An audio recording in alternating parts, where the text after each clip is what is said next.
Boa noite, pessoal do YouTube que está vendo gravado, sejam bem-vindos. Galera do Instagram que vai ver ao vivo, sejam bem-vindos também. Essa é a live do Borogodó. Eu sou a Cláudia e ensino empreendedores de alimentos a terem lucro nos seus negócios em 30 dias. Oi, Deusa, boa noite. Boa noite, Fátima. Hoje é a live do Borogodó, galera. Vamos falar de diferenciais competitivos. Tudo bom, pessoal? Lurdinha, Vida Fit, Fred, sumido, hein, Fred? Sandra, tudo bom, Fátima? Gleice, Ale Trindade, Eliane, Kátia, Baba Gastro, é esse assim que se fala? Às vezes eu leio rápido aqui e falo uns nomes meio trocados. Pessoal, essa aqui é mais uma live de aquecimento do... Karina, tudo bom? Do mini curso de precificação de alimentos com foco no lucro que começa na segunda-feira, daqui a alguns poucos dias já começa. Se você não se inscreveu ainda e está caindo aqui na live de paraquedas, está em tempo ainda, você vai lá aqui no meu perfil, tem o link, você depois que acabar a live, você vai lá e se inscreve, entra no grupo de WhatsApp e na segunda-feira a primeira aula vai ser liberada. Antes do mini curso, nós temos essas lives de aquecimento. Se você perdeu as lives, hoje é a live de número 7. Se você perdeu a 1, 2, 3, 4, 5, 6, elas estão lá no YouTube. Estão subindo aos poucos, mas já tem algumas lá. Você pode também, quando acabar a live, ir lá para o meu canal do YouTube e maratonar. Tá bom? As lives não são longas, eu costumo fazer lives aqui de meia hora, que é para não cansar ninguém. Conteúdo bem, direto ao ponto, porque a gente não tem tempo a perder. Esse é um tema aqui que eu adoro falar e vocês vão gostar bastante, porque isso aqui faz muita diferença na margem de lucro dos negócios. Gente, deixa eu falar aqui uma coisa para vocês. Tem o mini curso que vai acontecer na semana que vem, é um evento gratuito, tá bom? Ele começa no dia 23 e vai até a sexta-feira e depois tem um encerramento no domingo. Algumas pessoas estão confundindo o mini curso com o meu curso pago. O meu curso pago é depois, só abre no dia 30. O mini curso é gratuito, 0,800. É só se inscrever e participar. Tá bom? Então, se alguém estava com esta dúvida, estou aqui esclarecendo. Gente, então, anteontem, eu venho falando aqui, esse aqui é o preço de venda de vocês, e ontem eu falei 3 formas de aumentar o lucro. Anteontem eu falei na sexta-feira eu falei qual era o percentual possível de lucro para o negócio de alimentos. Ontem eu falei 3 formas de você aumentar essa margem de lucro, e uma das formas de você aumentar a margem de lucro é você aumentando o seu preço de venda, aumentando o preço de venda. Mas aumentar o preço de venda não é reajustar, sabe? Reajustar o preço de venda, peraí.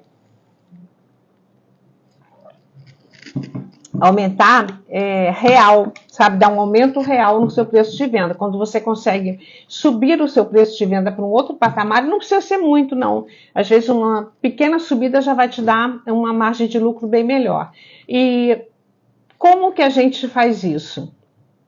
Como é que a gente torna essa tarefa mais fácil? Assim, a gente aumenta o preço, como é que isso vai cair bem para o cliente? Eu estava aqui comentando, não sei se semana passada, já não sei se foi numa live ou nos stories. Gente, estou ficando velha, não sei. Eu estava comentando que dentro da pós-graduação que eu estou fazendo agora, tem muito de precificação, né? Porque fala de marketing e precificação estão no mesmo setor do negócio. E aí o professor estava falando da dor do preço. Estava falando isso para as minhas alunas da última turma.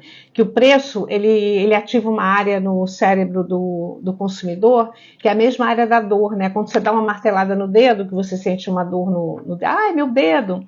Quando você vai fazer um pagamento, é a mesma área que é ativada. Olha que loucura. Então dói. Dependendo do que a pessoa estiver comprando e do cliente, o preço causa uma dor. Então, isso que eu vou falar hoje, ele inclusive minimiza a dor do preço, tá? Quando o benefício que o cliente repara no seu produto, ele é maior, assim, ele toma frente, a pessoa enxerga muita coisa boa naquilo que ela está comprando de você, a percepção de preço dela fica mais murcha e ela não sente essa dor ao pagar. Eu brinco aqui que é o Borogodó, para ficar um nome assim mais engraçadinho, não sei se vocês já repararam, mas eu não gosto, assim, eu procuro falar de um assunto que é bem sério, mas de uma maneira um pouco mais leve. Então eu brinco que os diferenciais competitivos são o borogodó do seu negócio. O que é o borogodó? É aquilo que você tem que ninguém mais tem, né? Todo mundo tem um borogodó, um jeito de falar, um charme a mais. Isso é o que você precisa trazer, levar para o seu negócio, desenvolver no seu negócio para você poder puxar aos poucos o preço para cima.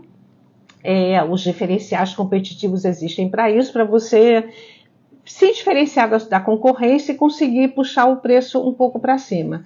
Existe na cabeça do comprador, do consumidor, uma hierarquia. Vamos lá, que foca aqui comigo, porque esse assunto é profundo. Uma hierarquia na hora do consumo. Tem o básico, aquilo que você faz que é nada mais que a sua obrigação.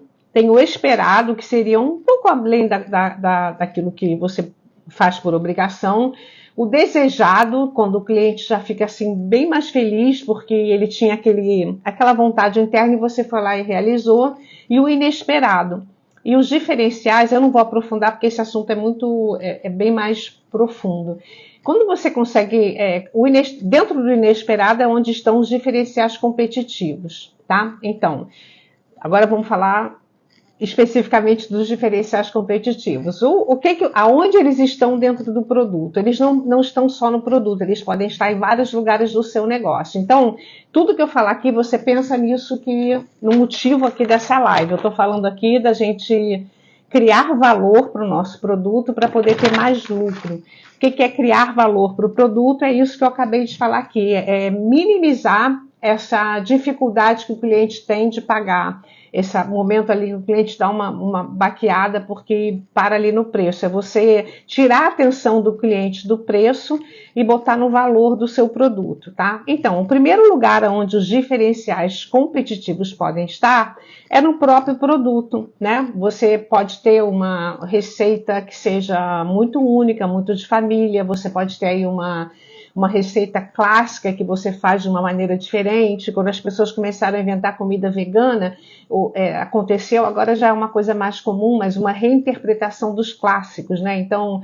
bobó de camarão, aí vieram o bobó de palmito, né? E na época que isso foi criado, era uma coisa assim, muito de cada chefe e tal. Então, dei um exemplo aqui, tá, gente? Pode ser qualquer, mas uma receita que seja só sua. Então, isso é um diferencial se você tiver uma receita que é de família, que só você faz. Eu tenho uma aluna que vende biscoito, a Isa, e ela faz lá um bretzel, que é um biscoito suíço, e é um diferencial só a receita, porque é um biscoito que tem uma receita específica, ele tem uma máquina onde ele é prensado, então tem um desenho. O próprio biscoito já é um diferencial, tá? O segundo diferencial ligado ao produto é a embalagem, claro, né? E aí, não vou entrar em público-alvo hoje, isso eu vou falar mais lá dentro do mini curso, mas quando a gente pensa para quem que a gente está vendendo, no nosso cliente, a embalagem é um super diferencial, né? Aquilo pode fazer. Se a embalagem, por exemplo, vira um presente, se você entrega num vidro super lindo que a pessoa depois coleciona.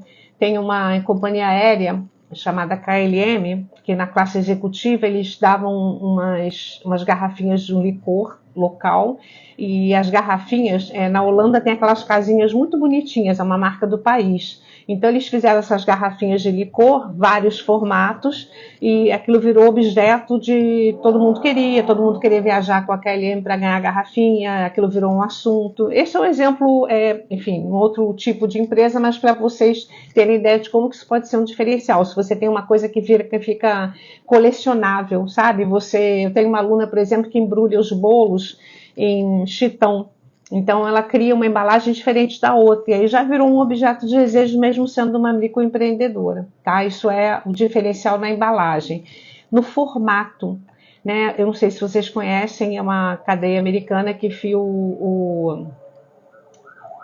Peraí, a Bruna está falando aqui, eu vi um panetone caríssimo no mercado, ganhou, foi a embalagem linda e perfeita, exatamente. É o diferencial. Aí o que aconteceu, né, Bruna? Você desviou, não é que o preço não tenha tido impacto, mas você prestou mais atenção na embalagem, a embalagem te ganhou, ganha mesmo, tá? O formato. Teve uma cadeia de hambúrguer americana, o Wendy's, né? Depois eles foram comprados pelo McDonald's. Lá, há uns 25 anos atrás, o Wendy's inventou um hambúrguer quadrado. E aí o que aconteceu? Era a única empresa, os Estados Unidos é a terra do hambúrguer, né? Era o único que tinha hambúrguer quadrado. Então virou o diferencial do Wendy's, era o hambúrguer quadrado. Eu nem sei se eles existem ainda, mas era uma coisa assim que na época foi super falada. Outro diferencial que pode estar no produto é o tamanho da porção, né? Uma coisa que atenda o cliente de uma forma personalizada. Por exemplo, se você faz refeições, aí a refeição padrão é 350, 400 gramas e tal, mas aí você começa a conversar, a conhecer o seu consumidor e descobre ali que as pessoas têm um desejo por uma... Comigo aconteceu isso com a sopa com a embalagem maior. Eu comecei a conversar com as pessoas. Eu vou mudar aqui, por exemplo, da sopa que está mais na minha cabeça. Eu fazia sopa de 400 gramas. Aí as pessoas começaram a comprar para a família. E elas falaram, não tem uma embalagem maior, eu gostaria de comprar, tal. Aí eu fiz uma embalagem tamanho família. Então aquilo passou a ser um diferencial, porque elas não conseguiam comprar a sopa em nenhum outro lugar numa embalagem jumbo. E aí, inicialmente, eu botei num pote redondo que era muito show, assim, visual... Era muito legal aquele pote, só de olhar dava vontade de ter. Depois eu acabei migrando para o retangular porque eu não conseguia armazenar aquele redondo. Mas no início eu ganhei muitas pessoas com pote redondo, porque era uma coisa assim, sabe, uma sopa de abóbora naquele pote redondo ficava lindo e as pessoas achavam que aquele pote grande era super legal. Então, o formato, o peso, a porção, isso também pode ser um diferencial. Informações sobre o produto, né? Informações adicionais. Dependendo do que você vende, se você vende antepastos, por exemplo, a pessoa vai comprar um antepasto para fazer uma festinha no final de semana, para levar para alguém. Aí você dá mais informações. Olha, você pode pegar essa caponata aqui e fazer uma omelete. Você pode pegar essa conserva aqui de... Eu não sou especialista em antepasto, vou chamar a Tassiana aqui para falar. Você pode pegar aqui tomate seco, esse tomate confitado, e você pode fazer uma terrine com burrata, você agrega informações no produto que você está vendendo para a pessoa conseguir enxergar mais coisas para aquele produto. Isso também entra no diferencial. E aí tem uma coisa aqui que eu vou falar que deveria ser uma obrigação dos empreendedores, mas como não é, né, como infelizmente muita gente... Dona Ceci, que honra! Ceci Santiago, nutricionista, minha nutricionista de fé por muitos anos. A Ceci ela é hoje supervisora acadêmica, não sei se é o cargo, se eu vou falar certo, mas é a Faculdade de Gastronomia aqui no Rio, é o FRJ aqui no Rio, é uma fera. Muito obrigada, Ceci, pela presença. Fiquei até emocionada. Consistência, gente, o que eu ia falar. As pessoas pecam pela consistência. O cliente, quando percebe que ele pode confiar na sua empresa, porque você tem sempre o mesmo coordenador acadêmico. Muito obrigada, dona Ceci, professora Ceci. Ceci sabe tudo de segurança alimentar, de negócio de alimentação, muito bom. Estamos com saudade de ter você aqui numa live, Ceci, vamos fazer uma live de segurança alimentar.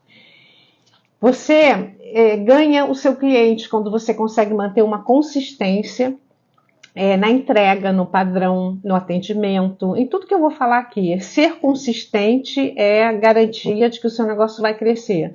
Então, como é que você consegue ser consistente? Não é guardando tudo na sua cabeça, não. Tá? É você criando processos para o seu negócio, tendo ficha técnica dos produtos, tendo métodos e padrões no seu negócio. É assim que você ganha consistência. Isso, porque muita gente não tem, isso acaba sendo um diferencial. Tá? Então, tudo isso que eu falei está ligado a produto, tá? Estou falando de diferenciais competitivos. Essa lista toda que eu falei agora é tudo ligado a produto. Tá?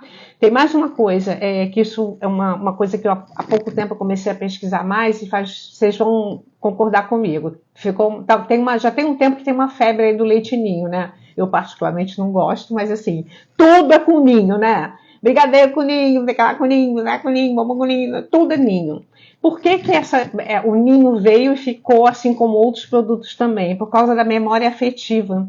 Isso é uma coisa que está ligada ao produto que pode ser um diferencial, tá? Porque as pessoas gostam de novidade, mas elas ficam felizes com memórias afetivas. Então, isso também é legal, tá? Eu não gosto de leite ninho, por favor, nunca me mandem presente com coisa de leite ninho, porque eu acho enjoado. Mas eu reconheço que é uma coisa que pegou muito. Onde mais pode estar o diferencial competitivo? No serviço, né? Na entrega, no serviço do restaurante. Como assim? Aonde no serviço? Por exemplo, na rapidez. Mas não é rapidez de uma forma desorganizada. É que se isso for a sua marca, né? Se você for sabe a Domino's Pizza? Entrega a pizza em meia hora, você não paga. Isso é um diferencial na entrega de uma pizzaria. Ele se compromete ali com uma entrega, ele cumpre, se ele não cumprir, você fica com a pizza de graça. Então, é você ter diferenciais que sejam seus e relativos, por exemplo, à entrega. Pode ser a rapidez ou pode ser o entregador ter uma roupa diferente, o entregador ter um jeito de falar diferente, uma coisa engraçada. Eu já contei para vocês aqui que eu fiz umas camisetas uma época para meus entregadores que eram assim, meio humoradas e todo mundo sorria com aquilo. Isso era um diferencial. O prazo, a forma que você chega na casa do cliente, se vai congelado, se vai quente, isso tudo tem espaço nessa rede, nesse quesito serviço entrega para você aplicar ali a sua marca e o seu diferencial. No final, quando eu acabar de falar aqui, eu vou falar uma coisa que é muito importante, que se vocês não fizerem isso, não adianta nada fazer o resto, tá? Outro lugar que pode estar o diferencial é na imagem da marca, na marca propriamente dita. Eu separei aqui alguns exemplos, eu dei print aqui, não sei se ficar muito claro. Deixa eu ver aqui, peraí.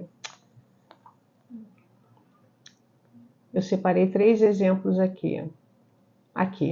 Essa aqui é uma padaria que tem aqui no Rio, chama Alva Padaria Artesanal, como vocês estão vendo aí. É uma micro padaria artesanal.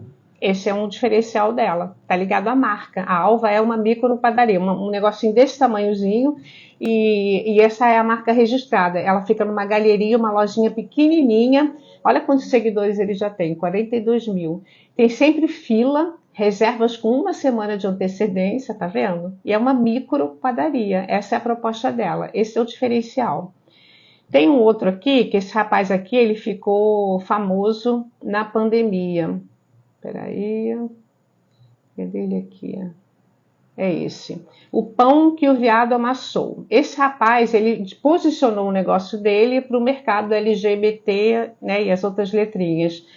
E ele divulga, toda a linguagem dele assim, é super engraçada a maneira que ele se comunica lá, 74 mil seguidores. O posicionamento dele é o diferencial dele. Tá? Então, isso é quando você se diferencia com a sua marca.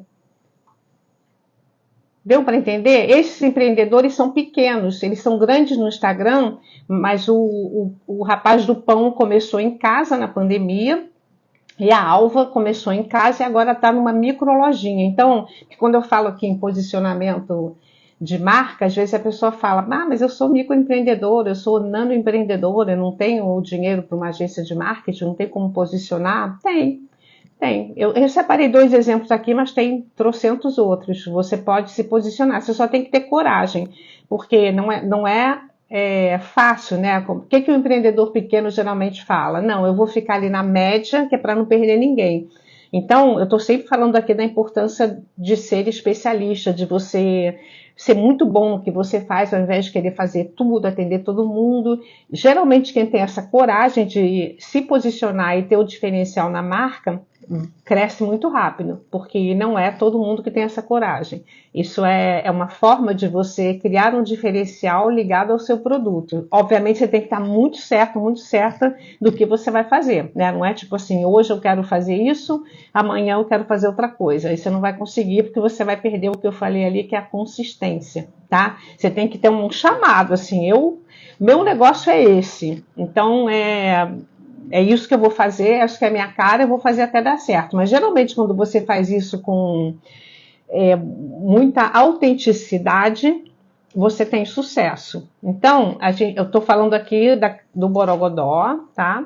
Esses dois negócios que eu mostrei aqui tem, né, o seu Borogodó próprio, que são ali as marcas, e vocês deu para perceber que são empresas que cresceram mesmo sendo pequenas. Isso é muito interessante, que é um formato que é bem para os dias de hoje, né? Muita gente depois, no pós-pandemia, ficou com medo de ter uma estrutura muito grande, de ter muito funcionário, de alugar uma loja muito grande, de crescer o restaurante. E isso é uma maneira interessante de observar que são dois negócios que começaram no período pandêmico e alcançaram sucesso mesmo com um tamanho pequeno. Então, aí eu estou falando aqui de Borogodó, de diferenciais. Valéria Jacob está montando um café colonial. Muito bom. Aí você tem que... O Café Colonial é uma instituição, né, Valéria? Assim, o Café Colonial se você for pesquisar a origem, lá tem assim, tudo que tem no Café Colonial. Mas hoje em dia as coisas são muito fluidas, né? Então, se você for andar por um lugar que tem muito Café Colonial, você vai achar de tudo. Aí é importante você encontrar aí o teu espaço, né? Como é que vai ser o Café Colonial da Valéria, né?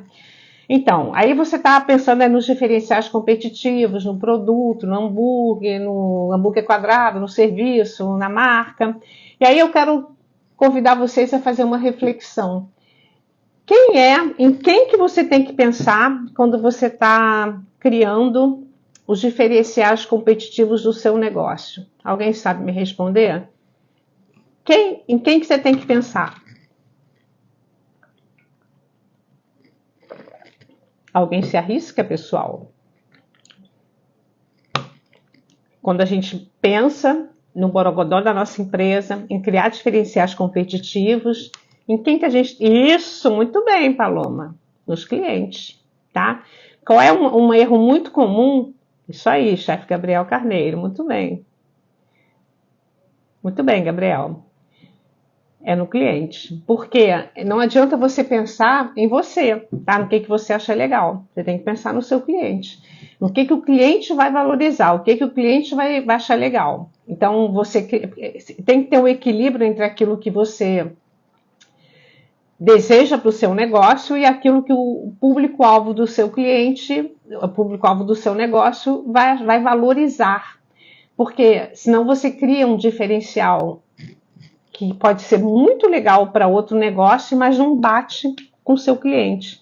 E aí não vai adiantar nada, você vai ficar frustrado e isso não vai repercutir positivamente. Então, isso é um estudo que faz parte do planejamento estratégico de um negócio. Quando você está fazendo o planejamento de marketing de um negócio, você passeia ali por todos os setores do marketing e a gente precisa pensar nisso, olhando para o cliente.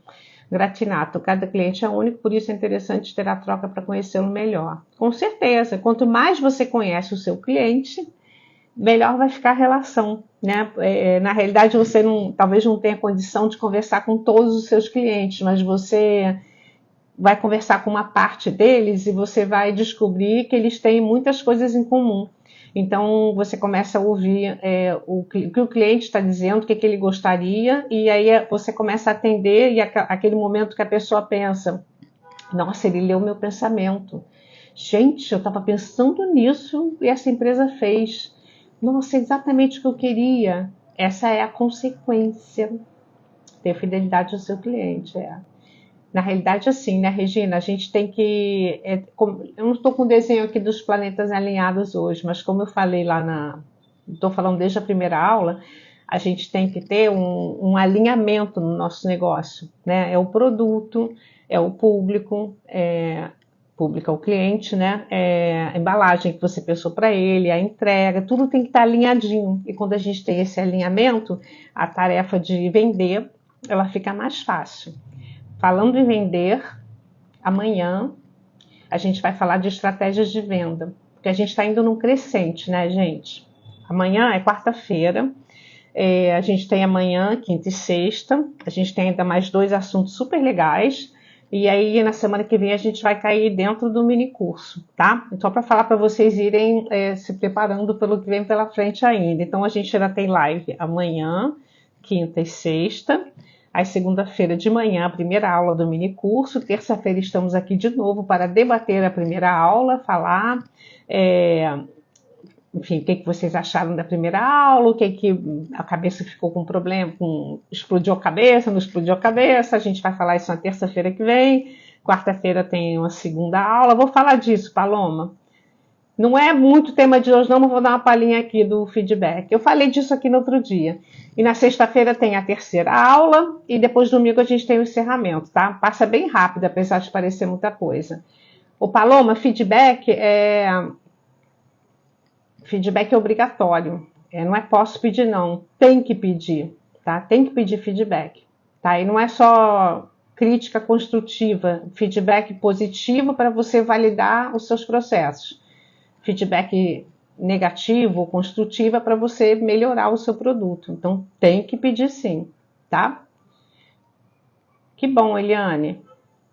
Essas lives são muito boas para abrir a mente, né? E para aquecer a cabeça, abrir a mente, tirar dúvidas. Ah, que bom, Márcia. E depois a gente tem, quando entra no mini curso, é um conteúdo mais aprofundado. E aí, quando acabar o mini curso, parte de vocês aqui vão seguir comigo, né, na mentoria. Eu espero ver muitos de vocês que estão aqui na live lá dentro do curso pago. Essa confusão eu esclareci no começo, vou esclarecer de novo. O mini curso semana que vem é o conteúdo gratuito, tá? É no dia 30, depois do mini curso eu vou abrir as vagas da minha mentoria, tá bom? Obrigada, Lê, pela indicação. Eu fico feliz, eu vejo no questionário que eu mando para vocês que muita gente fala vir indicado por um amigo. Isso que é amigo, né? Amigo indica aquilo que vai ser bom para a pessoa, né? Então, aí amanhã a gente está vindo desse crescente, né? E amanhã a gente vai falar das estratégias de venda. O que a gente consegue aplicar, o que a gente precisa ter um pouco mais de conhecimento, o que é estratégia de venda na realidade, né? Porque às vezes até a própria definição do que é estratégia de venda fica um pouco nublada na cabeça do empreendedor, sabe? O que é uma estratégia de venda? É isso que a gente vai falar amanhã, tá bom, pessoal? Então, gente, já falei aqui no começo, vou repetir para quem entrou. A Marcela, foi? Queridona, Marcela do Nhoque. A Marcela, por exemplo, ela gosta de fazer outras coisas, mas eu vejo a Marcela como uma mulher do nhoque. Oi, querida, tudo bom, Isabel? Minhas alunas saem da toca aí. Isabel faz marmitas, agora está entrando no business de snacks saudáveis. Então, gente, quem perdeu aqui, essas lives estão indo para o canal do YouTube, ali com os 2 dias de atraso, mas estão lá. Vocês podem clicar aqui na minha bio, que lá está o link para o canal do YouTube, tá bom? Vocês podem assistir lá, e lá tem uns 150 vídeos lá. Tá bom, pessoal? Então, a gente se vê amanhã, 19 horas aqui, para falar de estratégia de vendas, tá bom? Beijo para vocês, até amanhã.